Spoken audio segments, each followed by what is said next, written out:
घर के पास एक खाली सुनसान पट्टा था। उस पट्टे के बारे में बहुत सी अनसुनी बातें सुनाई देती थी।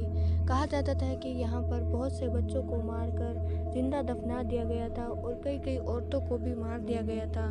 जो भी रात को उस पट्टे के अंदर जाता तो वह वापस कहीं बार भी नहीं आता।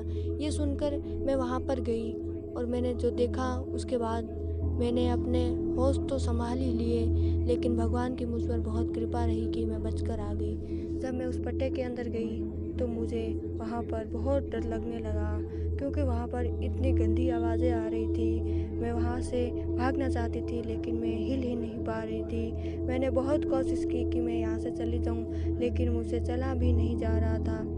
तभी पीछे से आवाज़ आई कि वापस मत आना, वरना मैं तुझे मार ही दूँगी।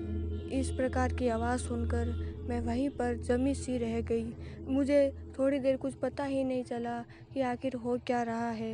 मैंने अपनी माँ को बहुत आवाज़ लगाई, लेकिन किसी को वह सुनाई नहीं दे रही थी। मैंने फिर से कहा कि मैं यहाँ नहीं आऊँगी, फिर भी वह बहुत ज़ोर से चिल्ला रही थी मुझ पर और बहुत सी चिल्लाटियाँ निकाल कर मुझे वहीं पर रोके रख रही थी। मैंने तुरंत ही भगवान का हनुमान चालीसा पढ़ना स्टार्ट कर दिया। हनुमान चालीसा पढ़ते ही उसने मुझे छोड़ दिया और मैं वहाँ से भागकर दौड़कर अपने घर आ गई। उस दिन के बाद से मैंने कभी उस पट्टे के अंदर नहीं देखा और ना ही उसमें कभी जाने की कोशिश की।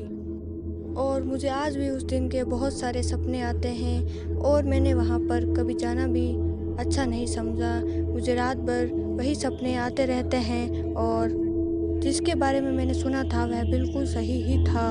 उसके बाद से मैंने सारों को, अपने घर वालों को यह बात बताई तो उन्होंने मुझे मना कर दिया वहाँ से जाने के लिए